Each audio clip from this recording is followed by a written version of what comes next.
Welcome to Commerce Tutorial with Dr. Ronnie Jean Raju. ഈ വീഡിയോയിൽ നമ്മൾ ഡിസ്കസ് ചെയ്യാൻ വേണ്ടി പോകുന്നത് വൈൻഡിങ് അപ്പ് അല്ലെങ്കിൽ ലിക്വിഡേഷൻ. നമുക്കറിയാം എന്താണ് കമ്പനി എങ്ങനെയാണ് സ്റ്റാർട്ട് ചെയ്യുന്നത്, അതെങ്ങനെയാണ് അതിൻ്റെ ഇൻകോർപ്പറേഷൻ. നമുക്കറിയാം company is an artificial person which is created by law.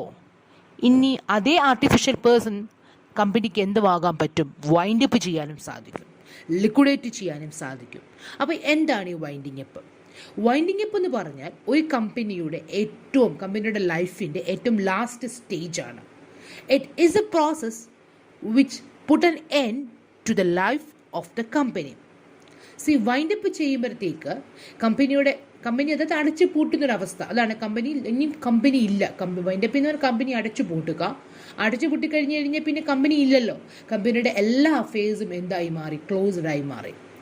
So winding up is a process which put an end to the life of the company, and it is a one which close the affairs of the company, and it represent the last stage in the life of the company.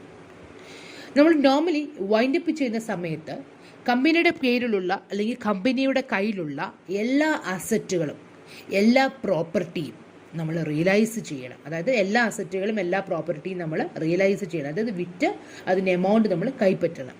എന്നിട്ട് ആ കിട്ടുന്ന amount കൊണ്ട് കമ്പനിക്ക് എന്തെങ്കിലും ബാധ്യതകളുണ്ടെങ്കിൽ കമ്പനിയുടെ എല്ലാ ബാധ്യതകളും നമ്മൾ അടച്ചു വീട്ടണം.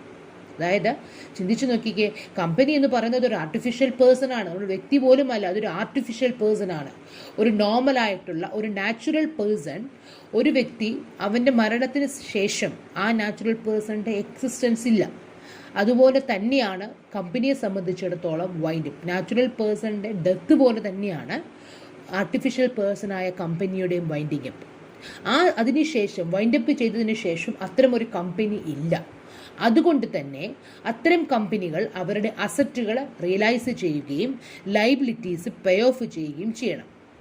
അങ്ങനെ ലയബിലിറ്റി പേ ഓഫ് ചെയ്ത് കഴിഞ്ഞിട്ടും കമ്പനിക്ക്, അതായത് അസറ്റുകൾ റിയലൈസ് ചെയ്ത് ലയബിലിറ്റികൾ അടച്ചു, എന്നിട്ട് വീണ്ടും സർപ്ലസ് ഉണ്ടെങ്കിൽ, അതായത് കമ്പനിയുടെ ബാധ്യതകൾ നികത്തിയിട്ടും വീണ്ടും കമ്പനിയുടെ കയ്യിൽ അല്ലെങ്കിൽ ആ ലിക്വിഡേഷൻ്റെ സമയത്ത് പണമുണ്ടെങ്കിൽ ആ ബാക്കി വന്ന സർപ്ലസ് എമൗണ്ട് കമ്പനിയുടെ മെമ്പർമാർക്ക് നമ്മൾ വീതിച്ചു കൊടുക്കണം. So this is a stage in which realize the assets, which pay the liability to the creditors, and if there is any surplus, then we will distribute it among the members of the company. At the end of the winding up, company wind up ചെയ്തിരുന്ന സമയത്ത് company dissolve ആവുകയും കമ്പനിക്ക് പിന്നെ യാതൊരു തരത്തിലുള്ള അസറ്റ്സും ലയബിലിറ്റീസും ഒന്നും കാണത്തുമില്ല. അപ്പോൾ naturally നിങ്ങളുടെ ഉള്ളിൽ ഒരു ക്വസ്റ്റ്യൻ വരും, എന്തിനാണ് ഇങ്ങനെ വൈൻഡ് അപ്പ് ചെയ്യുന്നത്? What is the reason for winding up? Normally പല റീസൺസ് കാണും. ഒരു കമ്പനി വൈൻഡ് അപ്പ് ചെയ്യുന്നതിന് വേണ്ടി പല റീസൺസ് വേണം. സപ്പോസ് ഒരു പർട്ടിക്കുലർ പർപ്പസിന് വേണ്ടിയാണ്. ഇപ്പോൾ ഫോർ എക്സാമ്പിൾ മെട്രോ പ്രൊജക്റ്റിന് വേണ്ടി ഉണ്ടായൊരു കമ്പനി എന്ന് വിചാരിക്കുക. ആ മെട്രോ പ്രൊജക്റ്റ് ഉണ്ടാക്കി കഴിഞ്ഞ് കഴിയുമ്പോൾ കമ്പനി വൈൻഡ് അപ്പ് ചെയ്യണമല്ലോ. അതാണ് പറയുന്നത്. ഇപ്പോൾ ഒരു പർട്ടിക്കുലർ ഒബ്ജക്റ്റിന് വേണ്ടിയാണ് if a company is establish, and if that particular object is accomplished, then that company will be wound up. ആ ഒബ്ജക്റ്റ് അക്കോംപ്ലിഷ് ചെയ്ത് കഴിയുമ്പോൾ കമ്പനി അടച്ചു പൂട്ടണം. അല്ലെങ്കിൽ കമ്പനി എന്തെങ്കിലും ഒബ്ജക്റ്റിന് വേണ്ടിയാണ് നിലകൊണ്ടത്, ഇനി ആ പറഞ്ഞ ഒബ്ജക്റ്റീവ് ഇമ്പോസിബിളായി മാറി എന്ന് വിചാരിക്കുക. If it is impossible to carry out the main object of the company, then the company can wound up. ഒരു കമ്പനി ഒരു പർട്ടിക്കുലർ പർപ്പസിന് വേണ്ടി എക്സ്റ്റാബ്ലിഷ് ചെയ്ത കമ്പനിയാണ്, ഇനി ആ പർപ്പസ് നമുക്ക് ചെയ്യാൻ പറ്റത്തില്ല, ആ പർപ്പസ് ഇമ്പോസിബിളായി മാറുകയാണെങ്കിൽ. അല്ലെങ്കിൽ the company has sold the business or the undertaking to another company or another individual. അതായത് കമ്പനിയുടെ ബിസിനസ് അല്ലെങ്കിൽ കമ്പനിയുടെ അണ്ടർടേക്കിംഗ് മറ്റൊരു വ്യക്തിക്ക് കൊടുക്കുക. അല്ലെങ്കിൽ fourth one, if the company is not in a position to pay its ഡെപ്റ്റ് ഇൻ ഫുൾ. കമ്പനിക്ക് ധാരാളം കടബാധ്യതയുണ്ടാകുന്നു, കടബാധ്യത കമ്പനിയെ കൊണ്ട് അടച്ചു വിട്ടാൻ സാധിക്കുന്നില്ല. ഇങ്ങനെയുള്ള സാഹചര്യങ്ങളിലൊക്കെ നമുക്ക് എന്ത് ചെയ്യാം? കമ്പനി വേണമെങ്കിൽ വൈൻഡപ്പ് ചെയ്യാം. അപ്പോൾ നമ്മൾ ഇനിയും ഡിസ്കസ് ചെയ്യാൻ വേണ്ടി പോകുന്നത്, നമ്മൾ പറഞ്ഞു എന്താണ് വൈൻഡിങ് അപ്പ് എന്ന് പറഞ്ഞു. Winding up is A stage in which the life of the company will comes an end. It's a last stage. It is a stage where the assets of the companies, the properties of the companies are realized. The company will pay off its liabilities from that particular amount. If any balance left, it will distribute among the members of the company. Reasons പറഞ്ഞു. Next we are going to discuss about how a company can wind up, or what are the different methods of winding up. Normally there are two different methods for a company for winding up. They are, number one, winding up by the tribunal.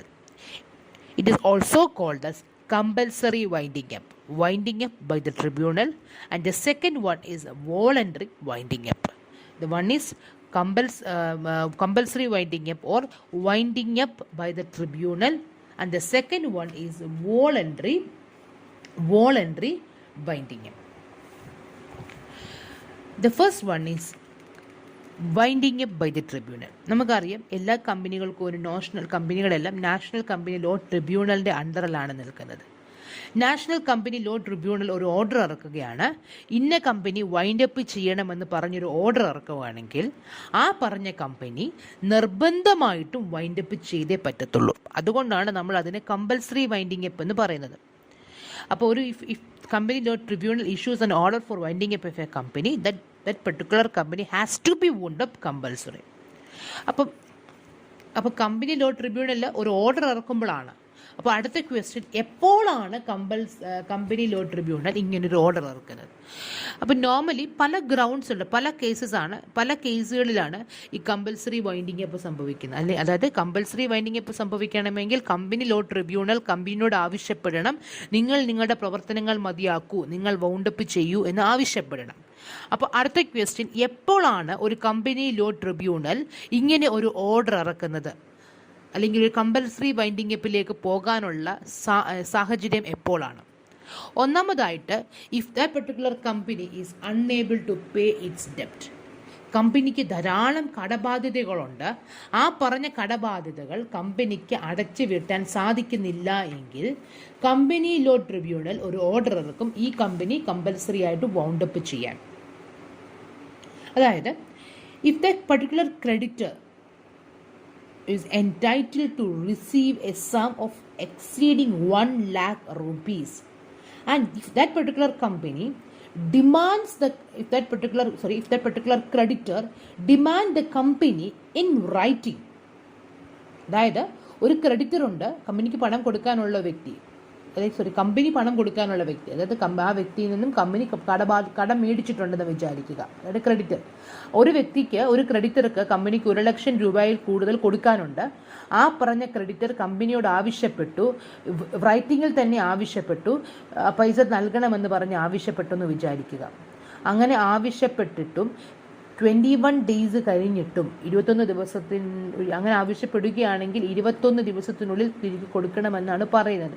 21 ദിവസം കഴിഞ്ഞിട്ടും അവരുടെ ഡിമാൻഡിന് വേണ്ടി company യാതൊരു പ്രവർത്തനങ്ങളും എടുത്തിട്ടില്ല, അല്ലെങ്കിൽ അവരുടെ ആവശ്യത്തിന് വേണ്ടി കമ്പനി ഒന്നും ചെയ്തിട്ടില്ല എങ്കിൽ it is A reason for the company law tribunal to issue an order for compulsory winding up. അതായത് ഒരു ക്രെഡിറ്റർ കമ്പനിയോട് റൈറ്റിങ്ങിൽ തന്നെ ആവശ്യപ്പെട്ടു, അവർ 1 ലക്ഷം രൂപയിൽ കൂടുതൽ ബാധ്യതയുണ്ടെങ്കിൽ അവരുടെ കടബാധ്യത അടച്ചു വീട്ടാൻ, പക്ഷേ 21 ദിവസമായിട്ടും ഒന്നും ചെയ്തിട്ടില്ല എങ്കിൽ കമ്പനി ലോ ട്രിബ്യൂണലിന് ഒരു പെറ്റീഷൻ ഇറക്കാം. അല്ല എങ്കിൽ ഏതെങ്കിലും തരത്തിലുള്ള ഓർഡറുകൾ അല്ലെങ്കിൽ ഏതെങ്കിലും എക്സിക്യൂഷൻസ്, അല്ലെങ്കിൽ അതായത് കമ്പനിക്ക് ഒരു വ്യക്തിക്ക് പണം കൊടുക്കാനുണ്ടായിരുന്നു, കമ്പനി ഒരു വ്യക്തിക്ക് പണം കൊടുക്കാനുണ്ടായിരുന്നു, ആ വ്യക്തി കോടതിയെ സമീപിച്ചെന്ന് വിചാരിക്കുക. കോടതി ഉത്തരവിറക്കൂ, ഇത്ര ദിവസത്തിനുള്ളിൽ ഈ പറഞ്ഞ വ്യക്തിയുടെ കടബാധ്യതകൾ നിങ്ങൾ അടച്ചു വീട്ടണമെന്ന് ഉത്തരവ് ഇറക്കി.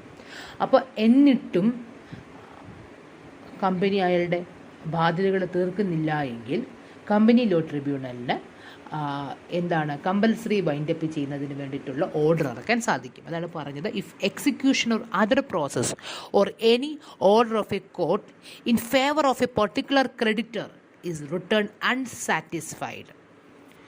ഏതെങ്കിലും ഒരു ക്രെഡിറ്റർക്ക് ഫേവറായിട്ട് കോടതി ഉത്തരവ് ഉണ്ടായിട്ടുണ്ടായിരുന്നു, ആ കോടതി ഉത്തരവ് എന്താണ് അൺസാറ്റിസ്ഫൈഡ് ആയിട്ട് റിട്ടേൺ ആയി മാറിയെങ്കിൽ ആ സമയത്ത് കമ്പനി ലോ ട്രിബ്യൂണലിന് ഈ കമ്പനി വൈൻഡപ്പ് ചെയ്യുന്നതിനുള്ള ഓർഡർ ഇറക്കാം.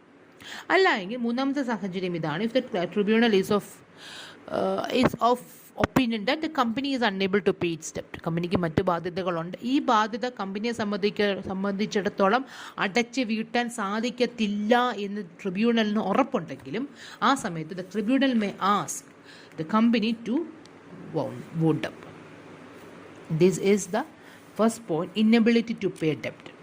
Second one, if the company has by special resolution resolved that company be wound up by the tribunal. ഈ രണ്ടാമത്തെ സാഹചര്യം എന്ന് പറഞ്ഞു കഴിഞ്ഞാൽ കമ്പനി ഒരു സ്പെഷ്യൽ റെസൊല്യൂഷൻ പാസ്സാക്കുകയാണ്.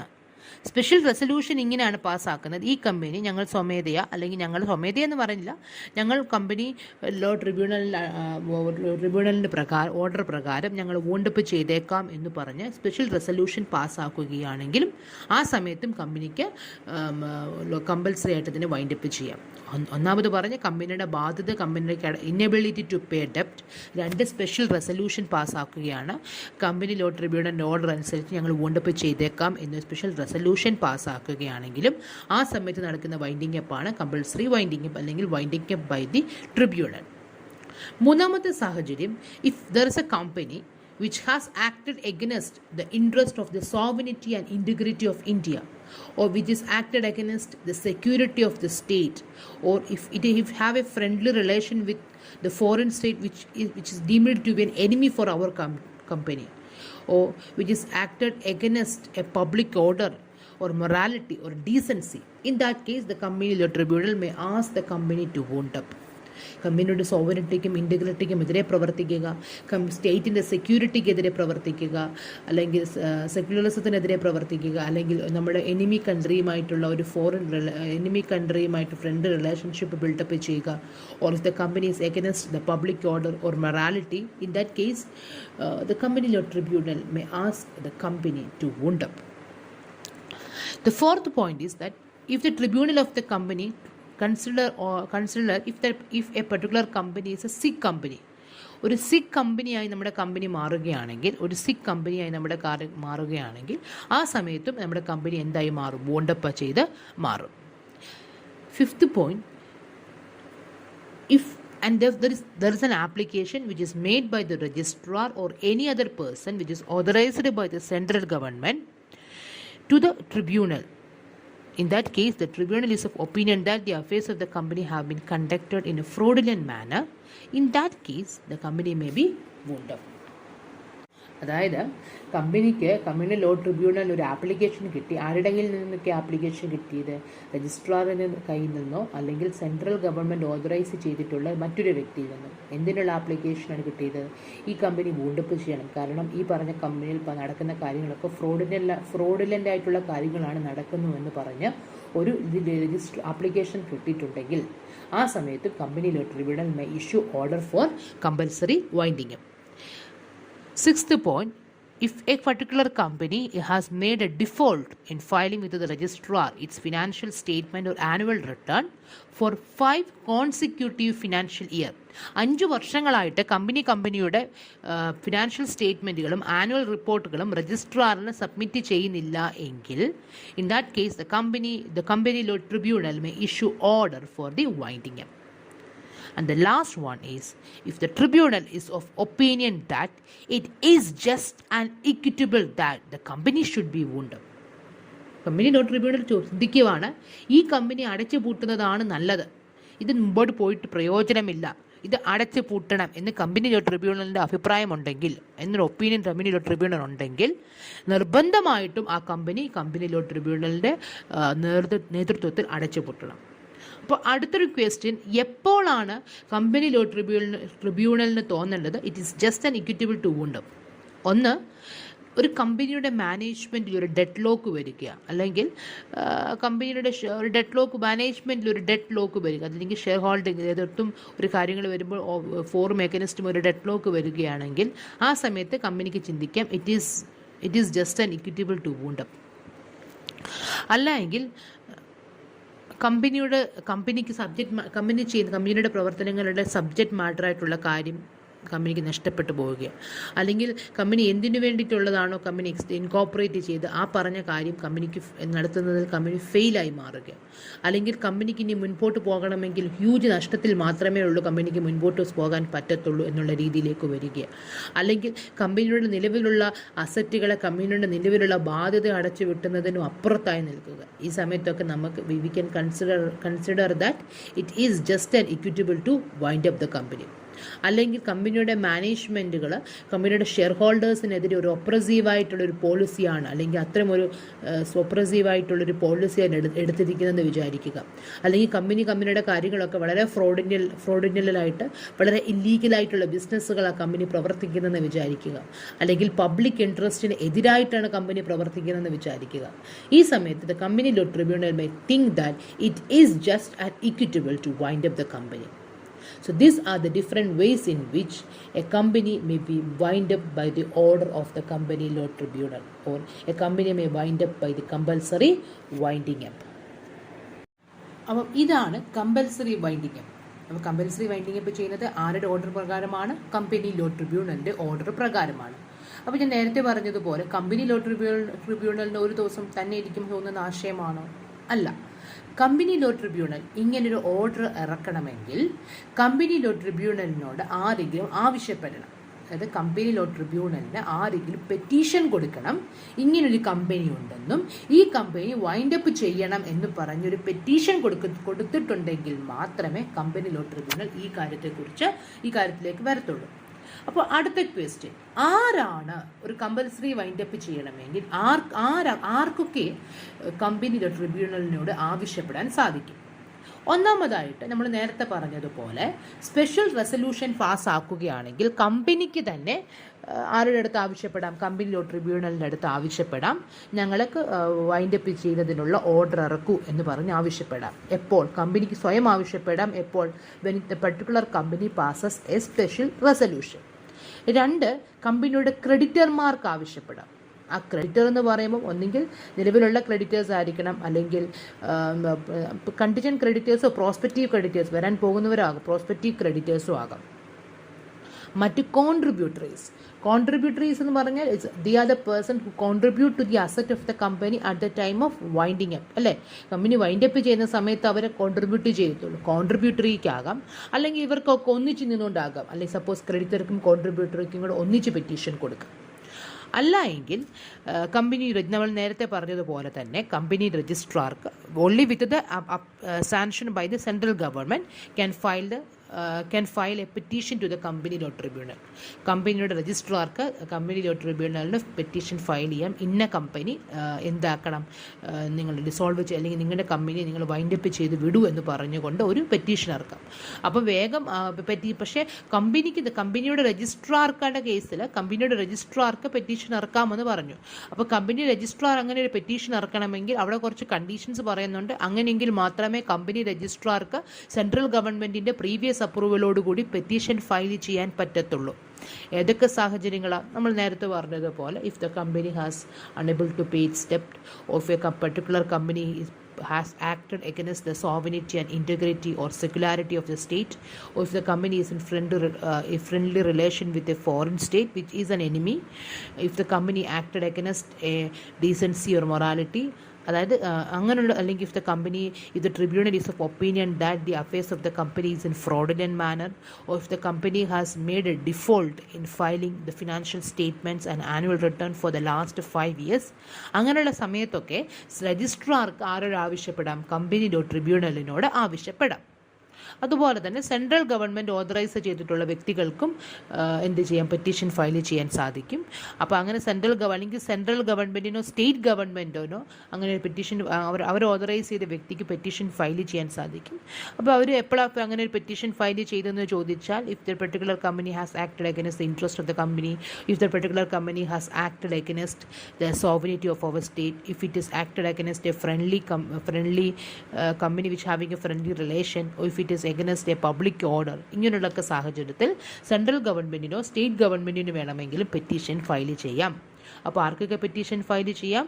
ഒന്ന്, കമ്പനിയുടെ സ്പെഷ്യൽ റെസൊല്യൂഷൻ പാസ്സാക്കുകയാണെങ്കിൽ കമ്പനിക്ക് തന്നെ, അല്ലെങ്കിൽ കമ്പനിയുടെ ക്രെഡിറ്റേഴ്സ്, കമ്പനിയുടെ കോൺട്രിബ്യൂട്ടറീസ്, ഇവർക്കെല്ലാം കൂടെ ഒന്നിച്ച്, അല്ലെങ്കിൽ കമ്പനിയുടെ രജിസ്ട്രാർ. പക്ഷേ രജിസ്ട്രാർക്ക് തോന്നണം it is just an equitable, company അടിച്ചു പൂട്ടുന്നതാണ് നല്ലത്. Because company has unable to pay its ഡെപ്റ്റ് if the company has acted against അല്ലേ sovereignty and integrity of the state, or if the tribunal is of opinion that the affairs of the company is carrying out by in a fraudulent manner, or if the registrar has not yet received the annual reports and financial statement for the last 5 years, or if the central government or state government can file a petition for the winding up to the company law tribunal.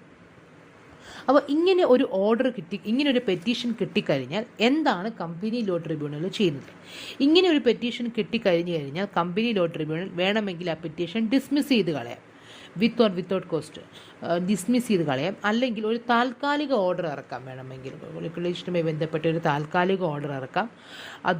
അതിനൊപ്പം തന്നെ ലിക്വിഡേറ്ററിനെ, provisional ആയിട്ടുള്ള ഒരു provisional liquidator എന്ന് പറഞ്ഞാൽ main liquidator അല്ല, താൽക്കാലികമായി appoint ചെയ്യുന്ന liquidator, ഒരു പ്രൊവിഷണൽ ലിക്വിഡേറ്ററിനെ അപ്പോയിൻറ്റ് ചെയ്യുക. വൈൻഡിങ് അപ്പിന് ഒരു ഓർഡർ ഇറക്കി, അതുപോലെ തന്നെ ഒഫീഷ്യൽ ലിക്വിഡേറ്ററിനെ അപ്പോയിൻറ്റ് ചെയ്ത്, അല്ലെങ്കിൽ അത് കമ്പനിയുമായി ബന്ധപ്പെട്ട് മറ്റ് ഓർഡറുകൾ ഇറക്കാം. അപ്പോൾ ഇങ്ങനെ ഒരു പെറ്റീഷൻ കിട്ടിക്കഴിഞ്ഞാൽ ഒന്നുകിൽ they can dismiss with or without cost, or they can pass an interim order, or they can appoint a provisional liquidator, and they can make an order for winding up with or without cost, and they can issue other orders what it think fit. അപ്പോൾ നമ്മൾ ഉപയോഗിച്ച ഒരു വാക്കാണ് liquidator. ആരാണ് liquidator? Normally liquidator is a person which is officially appointed to liquidate a company.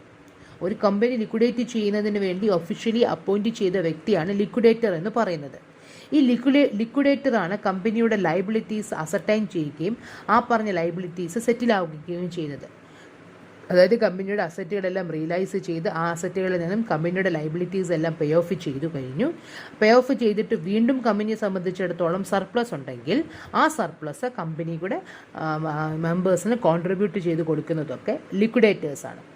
Normally 2 തരത്തിലുള്ള liquidators വരും. Provisional ലിക്വിഡേറ്റേഴ്സും ഉണ്ട്, official ലിക്വിഡേറ്റേഴ്സും ഉണ്ട്. പ്രൊഫഷണൽ ലിക്വിഡേറ്റേഴ്സ് എന്ന് പറഞ്ഞു കഴിഞ്ഞാൽ ഞാൻ നേരത്തെ പറഞ്ഞതുപോലെ പെറ്റീഷൻ ഫയൽ, കമ്പനി ലോ ട്രിബ്യൂണലിന് പെറ്റീഷൻ ഫയൽ ചെയ്ത് കഴിയുമ്പോൾ തന്നെ കമ്പനി ലോ ട്രിബ്യൂണൽ ഒരു പ്രൊവിഷണൽ ലിക്വിഡേറ്ററിനെ അപ്പോയിൻറ്റ് ചെയ്യും. അത് ആക്ച്വലി താൽക്കാലികമായി അപ്പോയിൻറ്റ് ചെയ്ത ലിക്വിഡേറ്ററാണ്. അവരെ എപ്പോഴും ഈ സെൻട്രൽ ഗവൺമെൻറ് മെയിൻറ്റെയിൻ ചെയ്യുന്ന ലിക്വിഡേറ്റേഴ്സിൻ്റെ പേരടങ്ങിയ ഒരു പാനലുണ്ട്.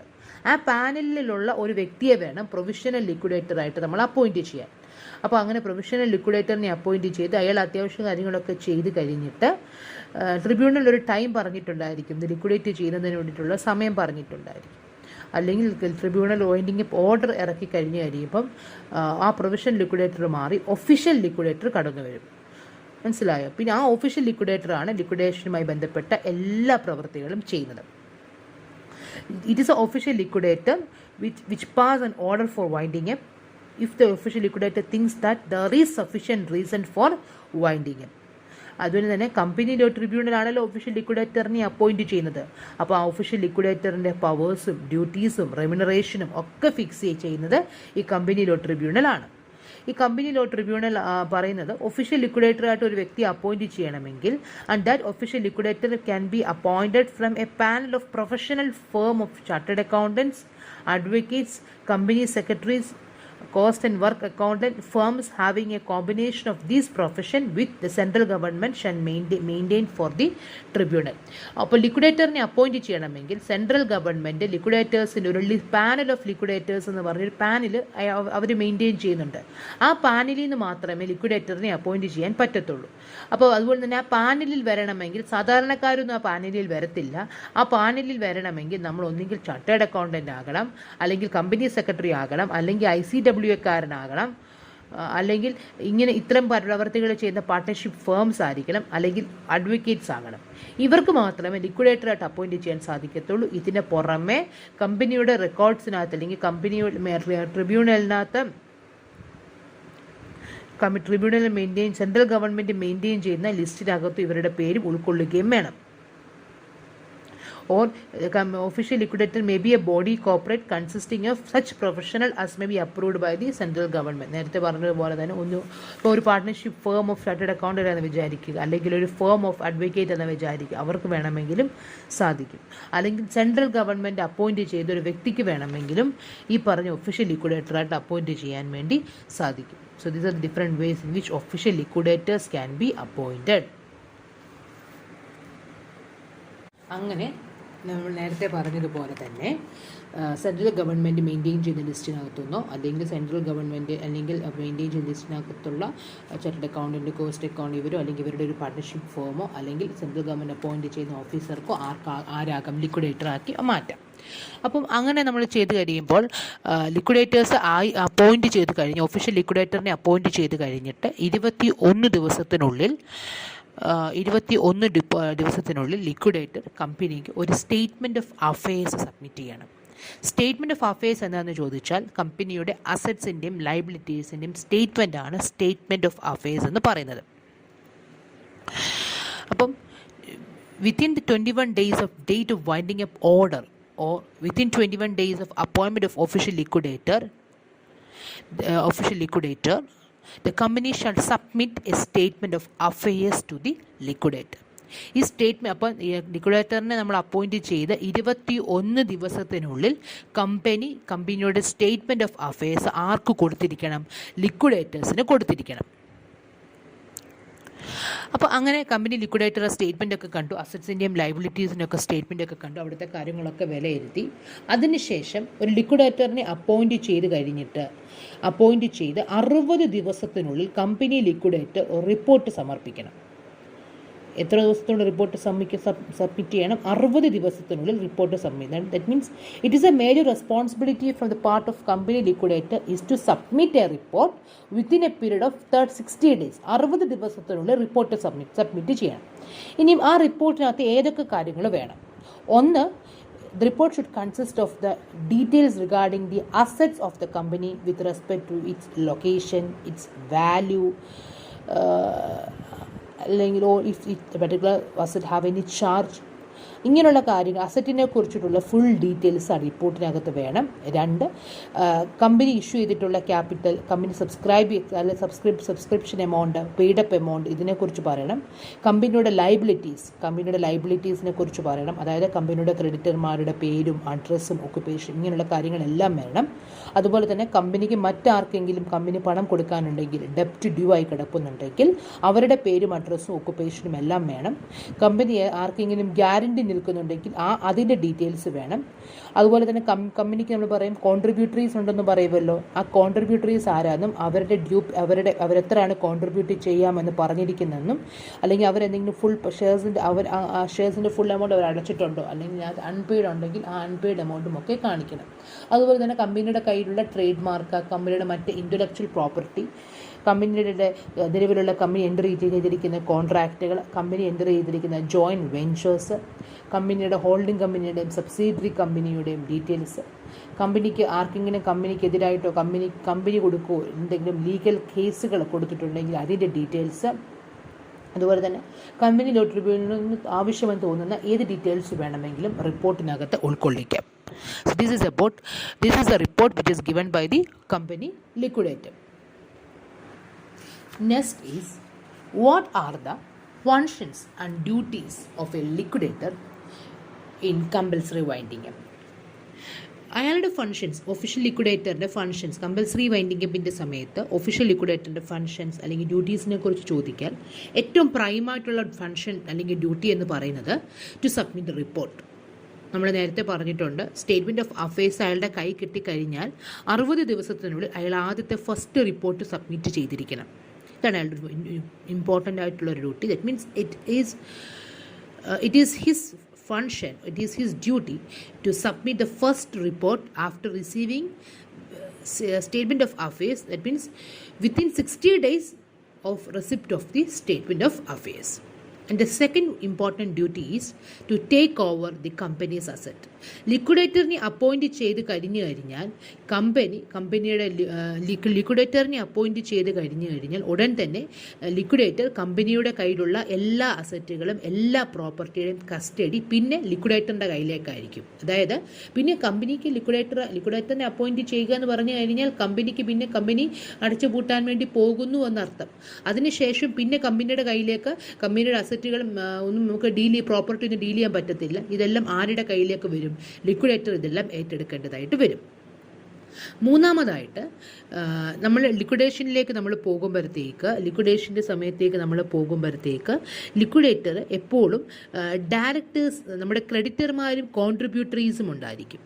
അപ്പോൾ അവരുടെ ഡയറക്ഷൻസ് പ്രകാരം അല്ലെങ്കിൽ അവരോട് ഒരു അഡ്വൈസറി കമ്മിറ്റി പോലെ ഫോം ചെയ്ത് അവരുടെ അഡ്വൈസസോട് എടുത്തിട്ട് വേണം ലിക്വിഡേറ്റർ കാര്യങ്ങളൊക്കെ ചെയ്യാൻ. അപ്പോൾ അയാളുടെ ഉത്തരവാദിത്തമാണ്, അയാളുടെ ഡ്യൂട്ടിയാണ് അയാൾ ചെയ്യുന്ന കാര്യങ്ങൾക്കൊക്കെ അല്ലെങ്കിൽ കാര്യങ്ങളുടെ മേലും ആരുടെ അഡ്വൈസും കൂടെ എടുക്കണം. ക്രെഡിറ്റേഴ്സിൻ്റെയും കോൺട്രിബ്യൂട്ടറീസിൻ്റെയും കൂടെ അഡ്വൈസോടെ എടുക്കണം. ഇനി ഫോർത്ത് പോയിന്റ് എന്ന് പറയുന്നത് ലിക്വിഡേഷൻ്റെ സമയത്ത് it is necessary that the liquidator should call a meeting of creditors and contributories. അപ്പോൾ അവർക്ക് എന്താണ് പറയാനുള്ളത് എന്ന് കേൾക്കാൻ വേണ്ടി ഈ പറഞ്ഞ ക്രെഡിറ്റർമാരുടെയും ഈ പറഞ്ഞ കോൺട്രിബ്യൂട്ടറീസിൻ്റെയും ഒരു മീറ്റിംഗ് നിർബന്ധമായിട്ടും ലിക്വിഡേറ്റർ വിളിച്ചു കൂട്ടണം. മറ്റത് അപ്പോൾ അസറ്റുകളായിട്ടും ടേക്ക് ഓവർ ചെയ്തു, കമ്പനിയുടെ അസറ്റുകളെ ടേക്ക് ഓവർ ചെയ്തു എന്നൊക്കെ പറഞ്ഞു. അതുപോലെ തന്നെയാണ് കമ്പനിയുടെ എല്ലാ ബുക്സ് ഓഫ് അക്കൗണ്ട്സുകളും കമ്പനിയുടെ മിനിറ്റ്സ്, ബുക്സ് ഓഫ് അക്കൗണ്ട് ഇതെല്ലാം പിന്നെ ആരുടെ കസ്റ്റഡിയിലായിരിക്കണം? ലിക്വിഡേറ്റർ അപ്പോയിൻറ്റ് ചെയ്ത് കഴിഞ്ഞാൽ ഇങ്ങനെയുള്ള കാര്യങ്ങളൊക്കെ ലിക്വിഡേറ്ററിൻ്റെ കസ്റ്റഡിയിലായിരിക്കണം. അതിലുള്ള സേഫായിട്ട് കീപ്പപ്പ് ചെയ്യുകയും ചെയ്യണം. അതിനൊപ്പം തന്നെ ഇയാൾ കമ്പനി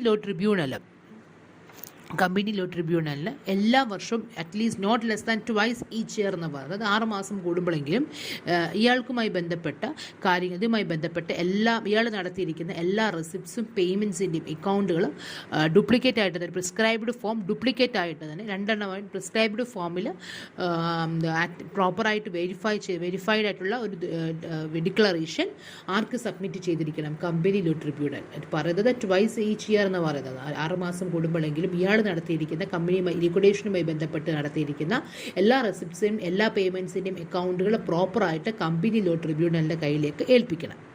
മറ്റൊരു ഉത്തരവാദിത്വം എന്ന് പറയുകയാണെങ്കിൽ കമ്പനി ലോ ട്രിബ്യൂണൽ ഇയാളോട് ആവശ്യപ്പെടുകയാണ് ലിക്വിഡേഷൻ അയാളെ ഹെൽപ്പ് ചെയ്യുന്നതിന് വേണ്ടി ഒരു അഡ്വൈസറി കമ്മിറ്റി അപ്പോയിൻറ്റ് ചെയ്യണമെന്ന് പറഞ്ഞാൽ liquidator have to call a meeting of the creditors and contributories and after that they have to form an advisory committee liquidation കമ്പനിയെ സഹായിക്കുന്നതിന് വേണ്ടി. ഏറ്റവും അവസാനം എന്താണ് പറയുന്നത്? നോർമലി നമ്മൾ പറയുന്നത് ഒരു വൈൻഡിങ് അപ്പിൻ്റെ പ്രൊസീജിയർ 1 വർഷത്തിനുള്ളിൽ കംപ്ലീറ്റ് ചെയ്യണമെന്നാണ് പറയുന്നത്. ഇനി വൈൻഡിങ് അപ്പിൻ്റെ 1 വർഷത്തിനുള്ളിൽ കംപ്ലീറ്റ് ചെയ്യാൻ വേണ്ടി പറ്റുന്നില്ല എങ്കിൽ liquidator should file a statement to the company law tribunal. ആ സ്റ്റേറ്റ്മെൻറ്റ് എന്ന് പറയുന്നത് ലിക്വിഡേറ്റർ സബ്മിറ്റ് ചെയ്ത സ്റ്റേറ്റ്മെൻറ്റ് ഒരു ക്വാളിഫൈഡ് ഓഡിറ്റർ അയാൾ റിപ്പോർട്ട് സബ്മിറ്റ് ചെയ്ത് 2 മാസത്തിനുള്ളിൽ തന്നെ അത് ഓഡിറ്റ് ചെയ്യണം. അതിനുശേഷം അയാൾക്ക് വേണമെങ്കിൽ 1 വർഷം കൂടെ അത് നീട്ടിക്കൊടുക്കും. പക്ഷേ അതിനുള്ളിൽ തന്നെ ഇയാൾ പറഞ്ഞ എല്ലാ സ്റ്റേറ്റ്മെൻറ്റ് ഓഫ് അഫയേഴ്സുകളും അല്ലെങ്കിൽ എല്ലാ കമ്പനിയുടെ എല്ലാ കാര്യങ്ങളും ഇയാൾ സബ്മിറ്റ് ചെയ്തിരിക്കണം. അതായത് കമ്പനി ലിക്വിഡേറ്റർ ഇയാൾ അപ്പോയിൻറ്റ് ചെയ്ത് കഴിഞ്ഞ് 1 വർഷത്തിനുള്ളിൽ തന്നെ ഇയാൾ വൈൻഡിങ് അപ്പിൻ്റെ കാര്യങ്ങൾ അവസാനിപ്പിച്ചിരിക്കണം. അങ്ങനെ 1 വർഷത്തിനുള്ളിൽ അവസാനിപ്പിച്ചിട്ടില്ല എങ്കിൽ ഇയാൾക്ക് 2 മാസത്തിനുള്ളിൽ അയാൾ ഒരു റിപ്പോർട്ട് കൊടുക്കണം. ആ റിപ്പോർട്ട് 2 മാസത്തിനുള്ളിൽ തന്നെ ഒരു ക്വാളിഫൈഡ് ഓഡിറ്റർ ഓഡിറ്റ് ചെയ്യുകയും വേണമെങ്കിൽ 1 വർഷം കൂടി അയാൾക്ക് കാലാവധി നീട്ടിക്കൊടുക്കുകയും ചെയ്യും.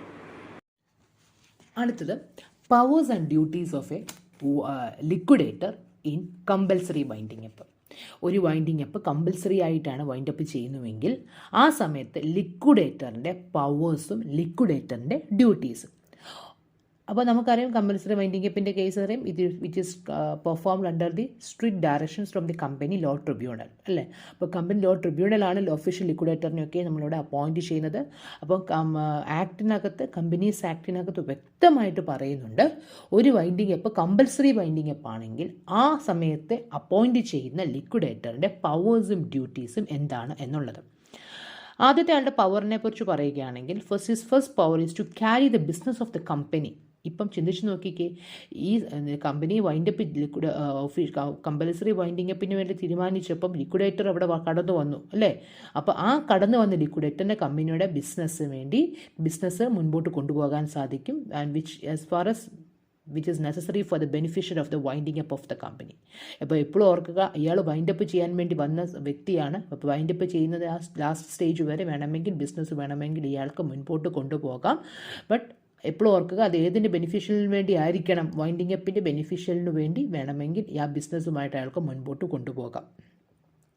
Second one, to do all act and execute in the name and behalf of the company all deeds, receipts or other document, so for whatever it may be, and he can use the company seal also.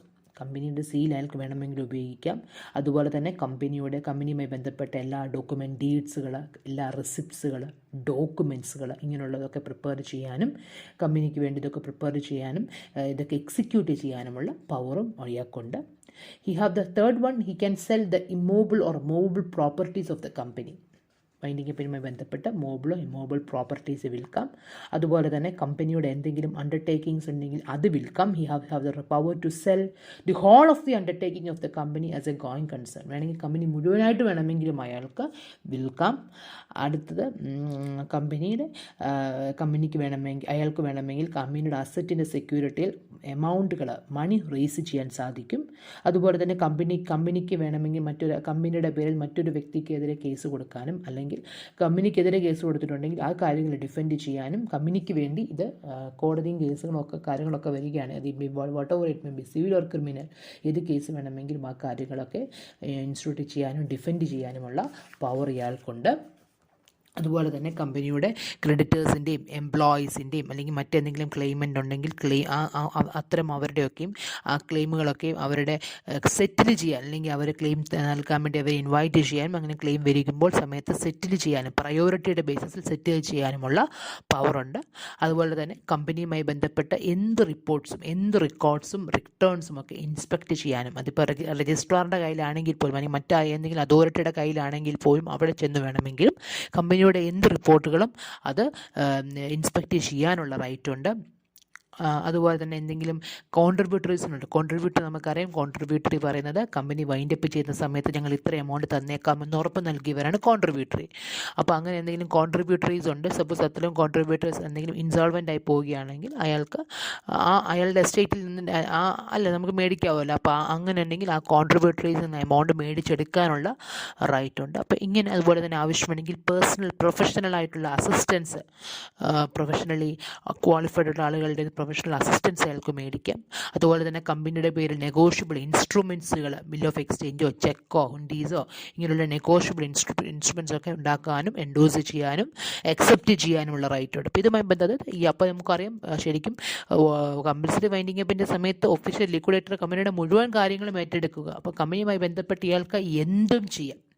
ഇതൊക്കെ ഇയാളുടെ എന്തായിട്ട് മാറും? Powers അല്ലെങ്കിൽ duties ആയിട്ട് മാറും.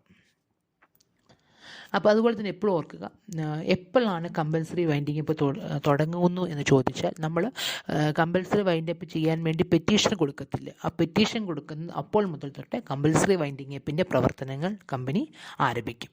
Compulsory winding up അപ്പോൾ മുതലാണ് തുടങ്ങുന്നു എന്ന് നമുക്ക് വേണമെങ്കിൽ പറയാം. അപ്പോൾ ഇതാണ് കമ്പൽസറി വൈൻഡിങ് അപ്പ്. അപ്പോൾ കമ്പൽസറി വൈൻഡിങ് അപ്പ് നമ്മൾ പറഞ്ഞു ഏത് സാഹചര്യത്തിലാണ് കമ്പൽസറി വൈൻഡ് അപ്പ് ആവുന്നത്. നമുക്ക് കമ്പൽസറി വൈൻഡിങ് അപ്പിൻ്റെ സമയത്ത് പെറ്റീഷൻ കൊടുക്കണമെന്ന് പറഞ്ഞു. ആ പെറ്റീഷൻ കൊടുത്ത അപ്പോൾ മുതൽ കമ്പൽസറി വൈൻഡിങ് അപ്പിൻ്റെ പ്രവർത്തനങ്ങൾ ആരംഭിക്കും. പിന്നെ പവേഴ്സിന് കമ്പനിയിലോ ട്രിബ്യൂണലിന് കുറച്ച് പവേഴ്സ് ഉണ്ടെന്ന് നമ്മൾ പറഞ്ഞു. ലിക്വിഡേറ്റർ ആരാത് പറഞ്ഞു. ലിക്വിഡേറ്റർ തന്നെ 2 ഉണ്ട്. പ്രൊവിഷണൽ ലിക്വിഡേറ്ററും ഉണ്ട്, ഒഫീഷ്യൽ ലിക്വിഡേറ്റേഴ്സും ഉണ്ട്. അവരുടെ ഫങ്ഷൻസ് എന്താണെന്ന് പറഞ്ഞു. അവരുടെ പവേഴ്സും ഡ്യൂട്ടീസും പറഞ്ഞു. അവർ നൽകുന്ന റിപ്പോർട്ടിനകത്ത് ഏതൊക്കെ കാര്യങ്ങൾ വേണം ഉൾക്കൊള്ളണം എന്ന് പറഞ്ഞു. ഇതാണ് compulsory winding up. The next winding up is voluntary winding up. Voluntary എന്ന വാക്കിൻ്റെ അർത്ഥം തന്നെ നമുക്കറിയാം അല്ലേ? സ്വമേധയാ ചെയ്യുന്നത്. ഇവിടെ നമ്മൾ നേരത്തെ പറഞ്ഞത് കമ്പൽസറി വൈൻഡിങ് അപ്പ് ആയിരുന്നു. ട്രിബ്യൂണൽ കമ്പൽസറി ആയിട്ട് നിർബന്ധപൂർവ്വം വൈൻഡപ്പ് ചെയ്യിപ്പിക്കുക നമ്മുടെ കമ്പനി. ഇതെന്ന് പറഞ്ഞു കഴിഞ്ഞാൽ വോളണ്ടറി ആയിട്ട്, ഇവിടെ ആരുടെ നിർബന്ധമില്ല. കമ്പനിയുടെ മെമ്പർമാർ അല്ലെങ്കിൽ കമ്പനിയുടെ ക്രെഡിറ്റർമാർ സ്വയം തീരുമാനിക്കുകയാണ്, ഓക്കെ ഞങ്ങൾക്ക് ഇത് മതി, ഈ കമ്പനി പൂട്ടിപ്പോകുക, അല്ലെങ്കിൽ ഈ കമ്പനി കമ്പനി ഞങ്ങൾ വൈൻഡപ്പ് ചെയ്യുകയാണ് എന്ന് ചെയ്യുന്ന വൈൻഡിങ് അപ്പാണ് വോളണ്ടറി വൈൻഡിങ് അപ്പ്. ആരുടെയും പ്രഷർ ഇല്ലാതെ അല്ലെങ്കിൽ ആരുടെയും സമ്മർദ്ദമില്ലാതെ സ്വയം വൈൻഡിങ് അപ്പ് തീരുമാനത്തിലേക്ക് എത്തുകയാണെങ്കിൽ അതിന് പറയുന്ന പേരാണ് voluntary winding up. So voluntary winding up means the winding up by the members or the creditors of the company without any intervention of the company law tribunal. Company law ട്രിബ്യൂണലിൻ്റെ യാതൊരു ഇൻ്റർവെൻഷനും യാതൊരു ഇടപെടലുകളും ഇത്തരം വൈൻഡിങ് അപ്പിനകത്ത് കാണത്തില്ല. And the members and the creditors are left free to settle their claims without going to the tribunal. So they can settle their claims and without any intervention, without any influence or without any pressure from the company law tribunal. Company law ട്രിബ്യൂണലിൽ പോകാതെ തന്നെ അവർക്ക് അവരുടെ കണക്കുകളൊക്കെയും സെറ്റിൽ ചെയ്യാൻ വേണ്ടി സാധിക്കും. ഇപ്പോൾ voluntary winding up എന്ന് പറഞ്ഞാൽ സ്വമേധ വൈൻഡിങ് അപ്പ് ചെയ്യുകയാണ്.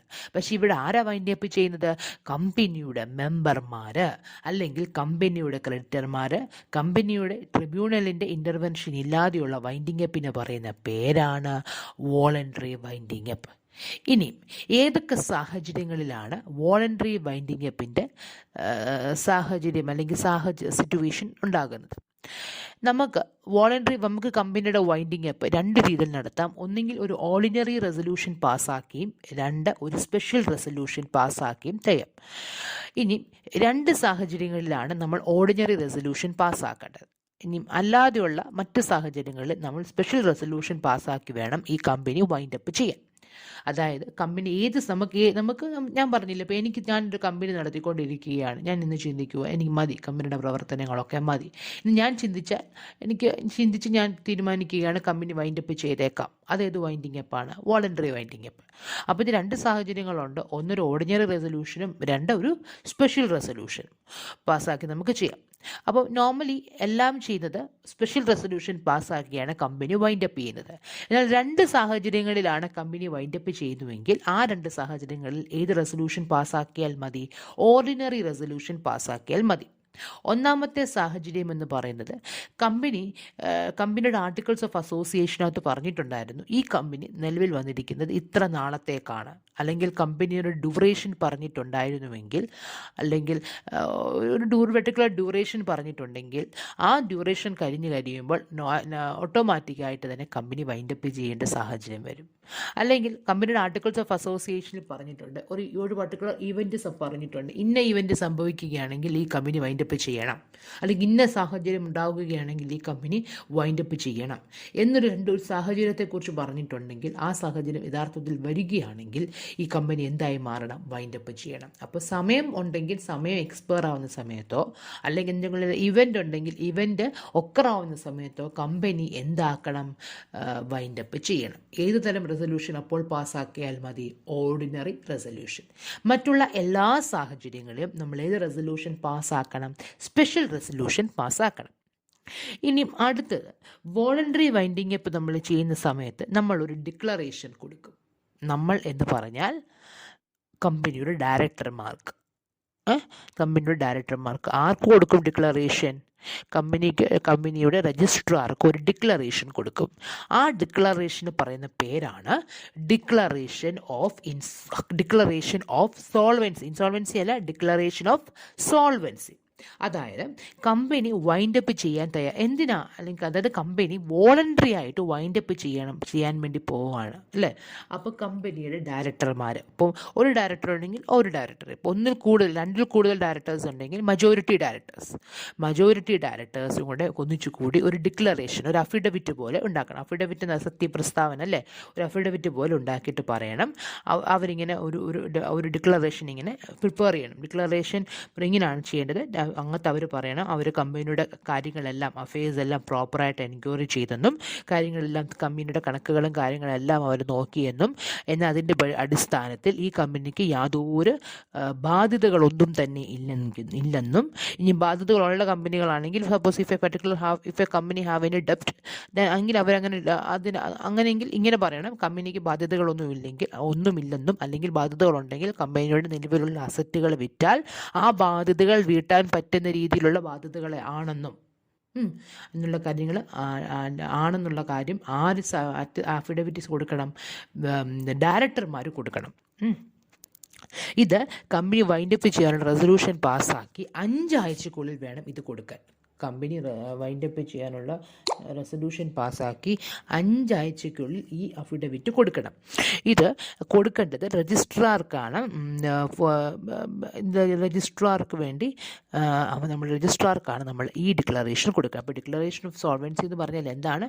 ഡിക്ലറേഷൻ ഓഫ് സോൾവൻസി എന്ന് പറയുന്നത് ഒരു ഡിക്ലറേഷനാണ്. It is a declaration that the company is not being wound up to defraud any person. അതായത് ആരെ പറ്റിക്കാൻ വേണ്ടിയോ ഒന്നും അല്ല ഈ കമ്പനി വൈൻഡപ്പ് ചെയ്യുന്നത്. ഞങ്ങൾ സ്വമേധ വൈൻഡപ്പ് ചെയ്യുകയാണെന്നും ഇനി ഈ കമ്പനി വൈൻഡപ്പ് ചെയ്താൽ ഒരു പ്രശ്നങ്ങളുമില്ല, കമ്പനിക്ക് യാതൊരു ബാധ്യതകളുമില്ല, അല്ലെങ്കിൽ ബാധ്യതകളുണ്ടെങ്കിൽ തന്നെ കമ്പനി അത് അടച്ചു വിട്ടാനുള്ള പണം കമ്പനിയുടെ കയ്യിലുണ്ട് എന്ന് ആര് ഉറപ്പ് കൊടുക്കുകയാണ്? ഡയറക്ടർമാർ രജിസ്ട്രാർക്ക് ഉറപ്പ് കൊടുക്കുകയാണ്. മനസ്സിലായി? അതായത് കമ്പനി ആരെയും പറ്റിക്കുമല്ല. ഈ സപ്പോസ് നമ്മളൊരു കമ്പനിയുമായിട്ട് ഇടപെടലുകളുണ്ട്, ഒരു സമയത്ത് നമ്മൾ ആ കമ്പനിയുടെ ആൾക്കാരെ വിളിച്ചപ്പോൾ അവർ പറയുകയാണ് ഞങ്ങൾ സ്വമേധയാ പൂട്ടിപ്പോയി. ഒരു കമ്പനി നമുക്ക് 10 കോടി രൂപ തരാനുണ്ട്, അവർക്ക് സ്വമേധയാ പൂട്ടിപ്പോകാൻ പറ്റുമോ? ഇല്ല. കമ്പനിക്ക് അങ്ങനെ ഒരിക്കലും പൂട്ടിപ്പോകാൻ പറ്റത്തില്ല. അതാണ് അവർ പറയുന്നത്. കമ്പനിക്ക് അങ്ങനെ പൂട്ടിപ്പോകുന്നതിന് മുമ്പ് കമ്പനിയുടെ എല്ലാ ബാധ്യതകളും അവർ തീർത്താലേ അങ്ങനെ പൂട്ടിപ്പോകാൻ പറ്റത്തുള്ളൂ. അങ്ങനെ തീർത്തതിന് ശേഷമാണ് ഇവരെന്ത് കൊടുക്കേണ്ടത്? ഈ ഡിക്ലറേഷൻ കൊടുക്കേണ്ടത്. ഞങ്ങളുടെ കമ്പനി ഞങ്ങൾ പൂട്ടിപ്പോകാൻ തീരുമാനിച്ചു, പക്ഷേ പൂട്ടിപ്പോകുന്നതിന് മുമ്പ് ഞങ്ങൾക്ക് യാതൊരു ബാധ്യതകളും ഇനിയുമില്ല, ഞങ്ങളുടെ എല്ലാ ബാധ്യതകളും ഞങ്ങൾ അടച്ചു തീർത്തു. ഇനിയും ബാധ്യത ഉണ്ടെങ്കിൽ പോലും ഞങ്ങളുടെ നിലവിലുള്ള അസറ്റുകൾ ആ ബാധ്യതകളെ നികത്താൻ പര്യാപ്തമാണ് എന്ന് ഡിക്ലറേഷൻ കൊടുക്കണം. എങ്കിൽ മാത്രമേ രജിസ്ട്രാർ അതിനുള്ള പെർമിഷൻ കൊടുക്കത്തുള്ളൂ. അല്ലേ? അങ്ങനെയല്ലേ പറ്റത്തുള്ളൂ. അല്ലാതെ കോടികൾ കടബാധ്യതയുള്ളൊരു കമ്പനി ഞങ്ങൾ വൈൻഡപ്പ് ചെയ്യാൻ ചെന്നാൽ ഏതെങ്കിലും രജിസ്ട്രാർ സമ്മതിക്കുമോ? ഇല്ല. ഇനിയും ഡിക്ലറേഷൻ ഓഫ് സോൾവൻസിയുടെ കൂടെ കുറച്ച് ഡോക്യുമെൻറ്റുകളൂടെ നമ്മൾ സബ്മിറ്റ് ചെയ്യണം. ഒന്നെന്ന് പറയുന്നത് കമ്പനിയുടെ ഓഡിറ്റർമാരുടെ റിപ്പോർട്ടാണ്. ആ ഓഡിറ്റർമാരുടെ റിപ്പോർട്ട് അതായത് ഈ ഓഡിറ്റർമാർ റിപ്പോർട്ട് ചെയ്തെടുക്കുന്നത് കമ്പനിയുടെ പ്രോഫിറ്റ് ആൻഡ് ലോസ് അക്കൗണ്ടിൻ്റെ ബേസിസിലായിരിക്കും. ഈ profit and loss account prepare ചെയ്തത് നമുക്കറിയാം ലാസ്റ്റ് ഫിനാൻഷ്യൽ ഇയർ എൻഡ് തൊട്ട് ലാസ്റ്റ് ഫിനാൻഷ്യൽ ഇയറുടെ എൻഡ് വരെയുള്ള നമുക്ക് പ്രിപ്പയർ ചെയ്തിട്ടുണ്ടായിരിക്കുമല്ലോ. സോ അന്ന് മുതൽ ബിഗിനിങ് ഇയർ തൊട്ട് നമ്മൾ ഡിക്ലറേഷൻ പ്രിപ്പയർ ചെയ്യുന്നതിന് തൊട്ട് മുൻപ് വരെയുള്ള കാലഘട്ടത്തായിരിക്കും അത്ര നാളത്തെ പ്രോഫിറ്റ് ആൻഡ് ലോസ് അക്കൗണ്ട് ആയിരിക്കും നമ്മൾ പ്രിപ്പയർ ചെയ്യേണ്ടത്. അതുപോലെ തന്നെ കമ്പനിയുടെ ബാലൻസ് ഷീറ്റ് സബ്മിറ്റ് ചെയ്യണം. കമ്പനിയുടെ അന്നത്തെ ബാലൻസ് ഷീറ്റ് അറിയിപ്പ് സബ്മിറ്റ് ചെയ്യണം. അതുപോലെ കമ്പനിയുടെ അന്നത്തെ അസറ്റ്സിൻ്റെയും ലയബിലിറ്റീസിൻ്റെയും സ്റ്റേറ്റ്മെൻറ്റുകൾ പ്രിപ്പയർ ചെയ്യണം. ഇനിയും അതുപോലെ കമ്പനിക്ക് മറ്റ് അസറ്റുകളൊക്കെയോ എന്തെങ്കിലും ഉണ്ടെങ്കിൽ ആ ഓരോ അസറ്റിൻ്റെയും വാല്യൂ എന്താണെന്നുള്ളത് ഒരു രജിസ്റ്റേർഡ് വാല്യൂവറിനെ കൊണ്ട് വാല്യൂ ചെയ്യിപ്പിച്ചിട്ട് അതിൻ്റെ ഒരു സ്റ്റേറ്റ്മെൻ്റ് ആക്കി അതും പ്രിപ്പയർ ചെയ്യണം. അപ്പം ഡിക്ലറേഷൻ ഓഫ് സോൾവൻസിയുടെ കൂടെ എന്തൊക്കെ പ്രിപ്പയർ ചെയ്യണം? ഒന്ന്, കമ്പനിയുടെ ഓഡിറ്റേഴ്സ്, it is a copy of report of the auditors which is prepared on the basis of profit and loss account for the period commencing from the date up to which the last such account was prepared. അതായത് തൊട്ട് മുമ്പ് 31 March വരെയുള്ള അക്കൗണ്ടുകളിൽ നമ്മൾ prepare ചെയ്തിരിക്കുന്നത്.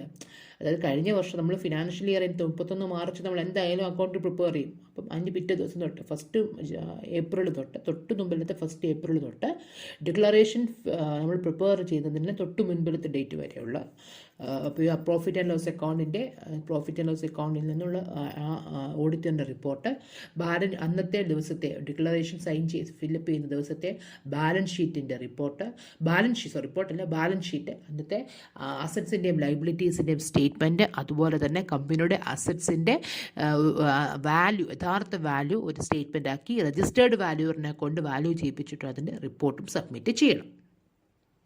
അപ്പം നമ്മൾ ആദ്യം ചെയ്യേണ്ടത് വോളണ്ടറി വൈൻഡിങ് അപ്പ് ചെയ്യുകയാണെങ്കിൽ നമ്മൾ ആദ്യം എന്ത് ചെയ്യണമെന്ന് പറഞ്ഞു? ഡിക്ലറേഷൻ ഓഫ് സോൾവൻസിയെക്കുറിച്ച് സംസാരിച്ചു. അടുത്ത മറ്റൊരു കാര്യമാണ് മീറ്റിംഗ് ഓഫ് ക്രെഡിറ്റേഴ്സ്. കമ്പനിയുടെ എന്ത് മീറ്റിംഗ് വിളിച്ചു കൂട്ടണം? ആരുടെ മീറ്റിംഗ് വിളിച്ചു കൂട്ടണം? ക്രെഡിറ്റർമാരുടെ മീറ്റിംഗ് വിളിച്ചു കൂട്ടണം. വിളിച്ച് കൂട്ടണം. ഈ ക്രെഡിറ്റർമാരുടെ മീറ്റിംഗ് വിളിച്ചു കൂട്ടുന്നത് എപ്പോഴാണെന്ന് ചോദിച്ചാൽ കമ്പനി റെസൊല്യൂഷൻ പാസ്സാക്കത്തില്ല വൈൻഡപ്പ് ചെയ്യാൻ വേണ്ടി. ഒന്നുകിൽ ആ ദിവസം തന്നെ മീറ്റിംഗ് വിളിച്ചു കൂട്ടും, അല്ലെങ്കിൽ on the next day of that meeting. Company resolution പാസ്സാക്കുന്നതിന് ഒന്നുകിൽ ആ ദിവസം തന്നെ അല്ലെങ്കിൽ തൊട്ടടുത്ത ദിവസം തന്നെ മീറ്റിംഗ് നമ്മൾ വിളിച്ച് കൂട്ടണം.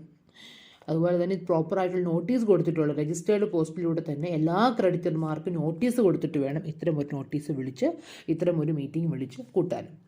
അപ്പോൾ ഈ ക്രെഡിറ്റർമാരുടെ മീറ്റിങ്ങിനകത്ത് ബോർഡ് ഓഫ് ഡയറക്ടേഴ്സ് ഉണ്ടായിരിക്കണം. ആ ബോർഡ് ഓഫ് ഡയറക്ടേഴ്സ് ഈ ക്രെഡിറ്റർമാരുടെ മീറ്റിംഗിൽ വെച്ച് പ്രസൻറ്റ് ചെയ്യണം കമ്പനിയുടെ എല്ലാ അഫയേഴ്സിനെ കുറിച്ചും, കമ്പനിയുടെ എല്ലാ അസറ്റ്സും ലൈബിലിറ്റീസും, കമ്പനിയുടെ എല്ലാ അഫയേഴ്സിനെ കുറിച്ചും കാര്യങ്ങൾ അവരെ പ്രോപ്പറായിട്ട് തന്നെ അവർക്ക് അതിനുള്ള ഇൻഫർമേഷൻ കൊടുക്കണം. That mean they have to present statement of affairs. Statement of affairs എന്ന് പറഞ്ഞാൽ statement of assets and liabilities, കമ്പനിയുടെ അസറ്റ്സിൻ്റെയും ലൈബിലിറ്റീസിൻ്റെയും സ്റ്റേറ്റ്മെൻറ്റുകൾ പ്രസൻറ്റ് ചെയ്യണം.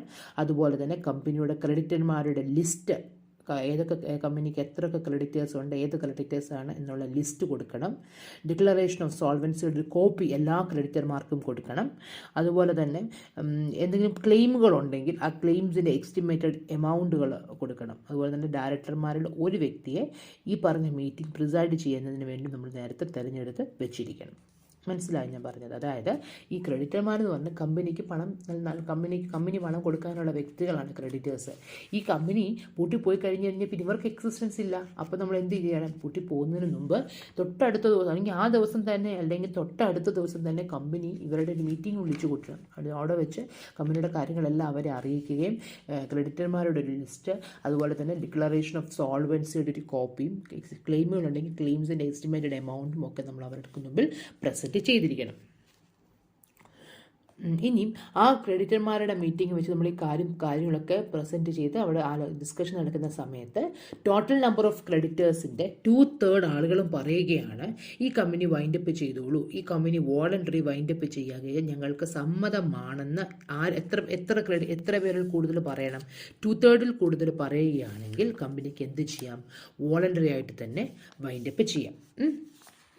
മനസ്സിലായി? 2/3 ക്രെഡിറ്റേഴ്സും if they are of opinion company can wound up voluntarily എന്ന് അവർ അഭിപ്രായം പറയുകയാണെങ്കിൽ കമ്പനി ക്യാൻ വൂണ്ട് അപ്പ്. ഇനി 2/3 ആളുകൾ പറയുക പറ്റത്തില്ല, ഈ കമ്പനിക്ക് ഇത്ര കടബാധ്യതകളുണ്ട്, നിങ്ങൾക്ക് ഇങ്ങനെ വൂണ്ടപ്പ് ചെയ്യാൻ പറ്റത്തില്ല എന്ന് പറഞ്ഞു കഴിഞ്ഞാൽ ഈ കമ്പനിക്ക് വൂണ്ടപ്പ് ചെയ്യാനുള്ള അധികാരം ഇല്ല. മനസ്സിലായി? ഇപ്പോൾ 2/3 ക്രെഡിറ്റേഴ്സ് അതിനുള്ള അധികാരം കൊടുത്തിട്ടുണ്ടെങ്കിൽ മാത്രമേ കമ്പനിക്ക് വോളണ്ടറി ആയിട്ട് വൗണ്ടപ്പ് ചെയ്യാൻ പറ്റത്തുള്ളൂ. ഇപ്പോൾ 2/3 കൂടുതൽ ക്രെഡിറ്റേഴ്സ് പറയുകയാണ് പറ്റത്തില്ല എന്ന് പറഞ്ഞു കഴിഞ്ഞാൽ അവർക്ക് വോളണ്ടറി ആയിട്ട് വൈൻഡപ്പ് ചെയ്യാൻ വേണ്ടി പറ്റത്തില്ല. ഇനിയും അങ്ങനത്തെ അഭിപ്രായത്തിൽ ഇപ്പോൾ കമ്പനിയുടെ ക്രെഡിറ്റർമാർ പറയുകയാണ് കമ്പനി വൈൻഡപ്പ് ചെയ്യാൻ പറ്റത്തില്ല എന്ന് 2/3 ആളുകൾ അഭിപ്രായപ്പെടുകയാണെങ്കിൽ 14 ദിവസത്തിനുള്ളിൽ അങ്ങനെ അഭിപ്രായപ്പെടുകയാണെങ്കിൽ 14 ദിവസത്തിനുള്ളിൽ കമ്പനി ലോ ട്രിബ്യൂണൽ ഒരു ആപ്ലിക്കേഷൻ കൊടുക്കണം. ഇതിന് വേണ്ടി കമ്പൽസറി വൈൻഡിങ് അപ്പിന് വേണ്ടി ആപ്ലിക്കേഷൻ കൊടുക്കണം.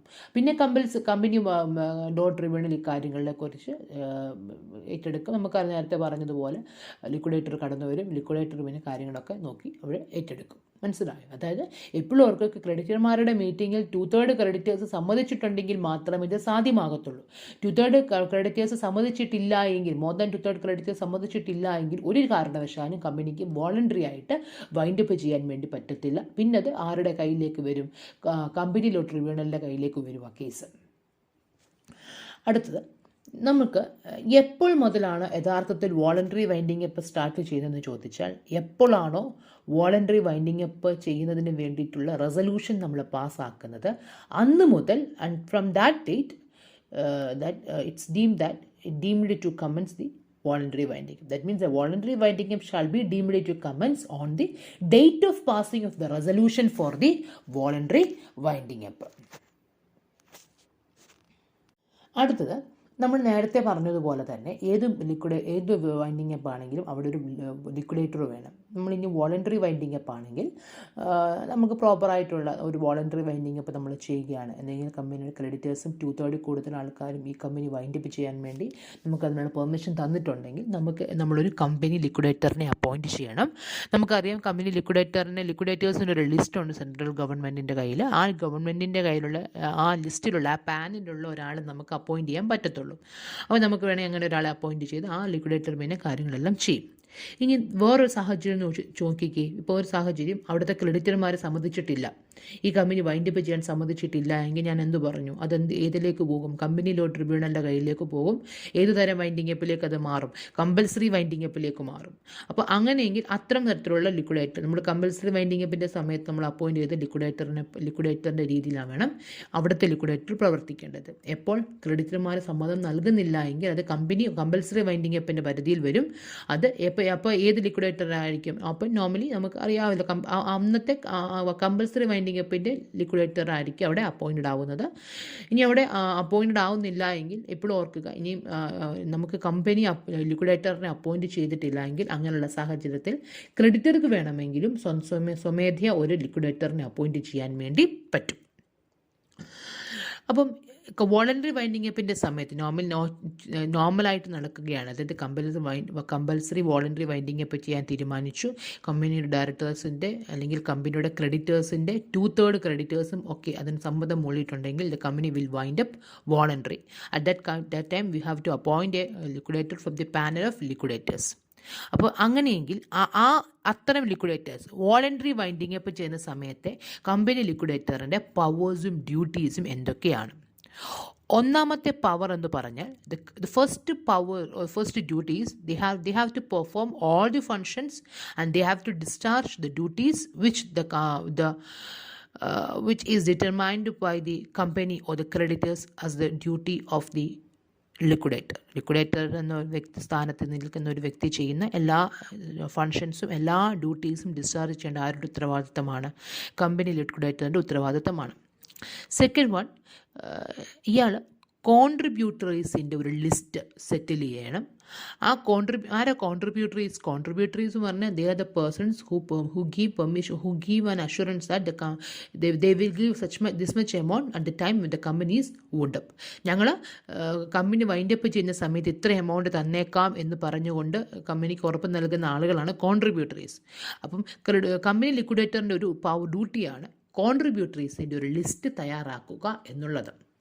അടുത്ത ഒരു ഡ്യൂട്ടിയാണ് ഒരു ജനറൽ മീറ്റിംഗ് വിളിച്ചു കൂട്ടണം. എന്തിനാണ് ജനറൽ മീറ്റിംഗ് വിളിച്ചു കൂട്ടുന്നതെന്ന് ചോദിച്ചാൽ, ജനറൽ മീറ്റിംഗ് നമുക്കറിയാമല്ലോ, എല്ലാ മെമ്പേഴ്സിൻ്റെയും കൂടെയുള്ള മീറ്റിംഗ് ആണ് അല്ലേ.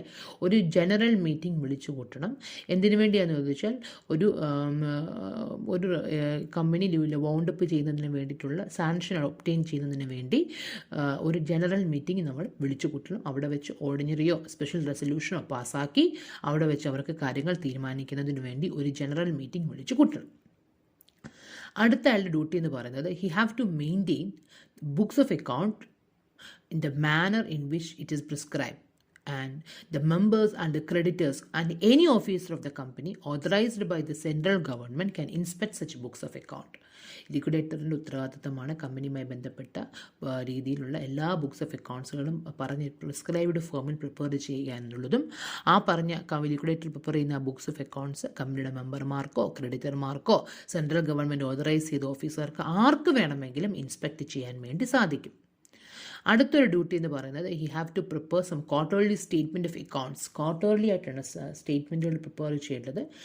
ആൻഡ് ആ ക്വാർട്ടർലി സ്റ്റേറ്റ്മെൻറ്റ് ആ ക്വാർട്ടർ ക്ലോസ് ചെയ്ത് 30 ദിവസത്തിനുള്ളിൽ രജിസ്ട്രാർക്ക് സബ്മിറ്റ് ചെയ്യുകയും ചെയ്യണം. The next one, he have to pay the debt of the company and shall adjust the right of contributories among themselves. കമ്പനിയുടെ കടബാധ്യതകളുണ്ടെങ്കിൽ കടബാധ്യതകൾ കമ്പനിയുടെ കയ്യിലുള്ള അസറ്റിൽ നിന്നും അയാൾ അടച്ചു വിട്ടണം. അതിനുവേണ്ടി അയാൾക്ക് കോൺട്രിബ്യൂട്ടേഴ്സിൻ്റെ സഹായം സ്വീകരിക്കും. കോൺട്രിബ്യൂട്ടറീസിന് പണം മേടിച്ചാണെങ്കിലും കമ്പനിയുടെ കടബാധ്യതകൾ അടച്ചു തീർക്കണം. And the last his duty is he have to perform his duties with adequate care and diligence.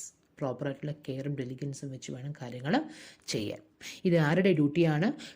Company ലിക്വിഡേറ്ററിൻ്റെ ഡ്യൂട്ടിയാണ്. ഏത് സമയത്ത് വോളണ്ടറി വൈൻഡിങ്ങും കോൺട്രിബ്യൂട്ടറീസിൻ്റെ ലിസ്റ്റ് തയ്യാറാക്കുക, ഒരു ജനറൽ മീറ്റിംഗ് വിളിച്ചുകൂട്ടി അവിടെ റെസൊല്യൂഷൻ പാസ്സാക്കുക, കമ്പനിയുടെ ബുക്സ് ഓഫ് അക്കൗണ്ടുകൾ പ്രിപ്പയർ ചെയ്യുക, കമ്പനിയുടെ അക്കൗണ്ട്സിൻ്റെ സ്റ്റേറ്റ്മെൻറ്റ് പ്രിപ്പയർ ചെയ്ത് എല്ലാ ക്വാർട്ടർ വൈസ് സ്റ്റേറ്റ്മെൻറ്റ് പ്രിപ്പയർ ചെയ്ത് ആ ക്വാർട്ടർ ക്ലോസ് ചെയ്ത് 30 ദിവസത്തിനുള്ളിൽ രജിസ്ട്രാർക്ക് സബ്മിറ്റ് ചെയ്യണം. കമ്പനിയുടെ എല്ലാ ഡെപ്റ്റുകൾ അടയ്ക്കണം. എന്ത് കാര്യങ്ങൾ ചെയ്താലും പ്രോപ്പറായിട്ടുള്ള കെയറും ഡെലിഗൻസും വെച്ച് കാര്യങ്ങൾ ചെയ്യാൻ ശ്രമിക്കുക. അതിനുശേഷം ഇയാളൊരു ഫൈനൽ മീറ്റിംഗ് വിളിച്ചു കൊണ്ടുവരണം. ആര്? ലിക്വിഡേറ്റർ.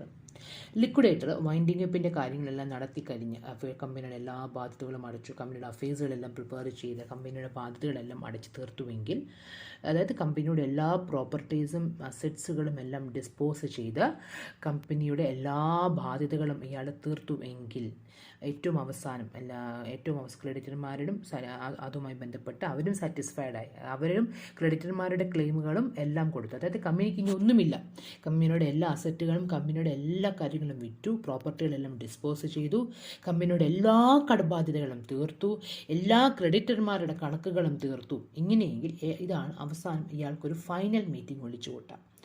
ഫൈനൽ ജനറൽ മീറ്റിംഗ് വിളിച്ചു കൂട്ടി അവിടെ വെച്ച് ഇയാളുടെ എല്ലാ കണക്കുകൾ വൈൻഡിങ് അപ്പ് അക്കൗണ്ടുകളെല്ലാം അവരുടെ മുമ്പിൽ പ്രസൻറ്റ് ചെയ്ത് അവരുടെ ചോദ്യങ്ങൾക്ക് എന്തെങ്കിലും അവർക്കുണ്ടെങ്കിൽ അതിനുള്ള പ്രോപ്പർ എക്സ്പ്ലനേഷനും കൊടുക്കണം. അപ്പോൾ ആ മീറ്റിങ്ങിൽ വെച്ച്, അതായത് ഇനി കമ്പനിയെ സംബന്ധിച്ചിടത്തോളം യാതൊരു ബാധ്യതകളുമില്ല, എല്ലാം തീർത്തു. അങ്ങനെയെങ്കിൽ അതിൽ മജോറിറ്റി മെമ്പേഴ്സും ഇത് സാറ്റിസ്ഫൈഡ് ആണെങ്കിൽ അവർക്ക് എന്ത് ചെയ്യാം, അവർ റെസൊല്യൂഷൻ പാസ്സാക്കും. ഇതൊരു മീറ്റിങ്ങിലേക്ക് ഫൈനൽ റെസൊല്യൂഷൻ പാസ്സാക്കും. ആ റെസൊല്യൂഷനത്ത് എന്താവും, ഈ കമ്പനിക്ക് വോളണ്ടറി വൈൻഡപ്പ് ചെയ്തേക്കാം എന്ന് പറഞ്ഞ് റെസൊല്യൂഷൻ അവർ പാസ്സാക്കും. എന്നിട്ട് ആ റെസൊല്യൂഷൻ പാസ്സാക്കി 2 ആഴ്ചക്കുള്ളിൽ കമ്പനി ലോ ട്രിബ്യൂണൽ രജിസ്ട്രാർക്ക് ഈ കാര്യം ഇൻറ്റിമേറ്റ് ചെയ്യണം. ഇങ്ങനെ ഞങ്ങൾ റെസൊല്യൂഷൻ പാസ്സാക്കിയെന്നും എന്ന് പറഞ്ഞ് ഇൻറ്റിമേറ്റ് ചെയ്യണം. ഇൻറ്റിമേറ്റ് ചെയ്യുമ്പോൾ കുറച്ച് ഡോക്യുമെൻറ്റ്സ് കൂടെ സബ്മിറ്റ് ചെയ്യണം. ഒന്ന്, വൈൻഡിങ് അപ്പ് അക്കൗണ്ട്സിൻ്റെ കമ്പനിയുടെ വൈൻഡിങ് അപ്പ് അക്കൗണ്ട്സിൻ്റെ ഒരു കോപ്പി പ്രിപ്പയർ ചെയ്യണം. അതുപോലെ തന്നെ ഈ മീറ്റിംഗ് നമ്മൾ റെസൊല്യൂഷൻ പാസ്സാക്കിയില്ല, വൈൻഡപ്പ് ചെയ്തേക്കാനുള്ള റെസൊല്യൂഷൻ പാസ്സാക്കിയില്ല, ആ റെസൊല്യൂഷൻ്റെ ഒരു കോപ്പി. അതുപോലെ അതിൻ്റെ കൂടെ തന്നെ കമ്പനി ലോ ട്രിബ്യൂണൽ ഒരു ആപ്ലിക്കേഷനോട് കൊടുക്കണം.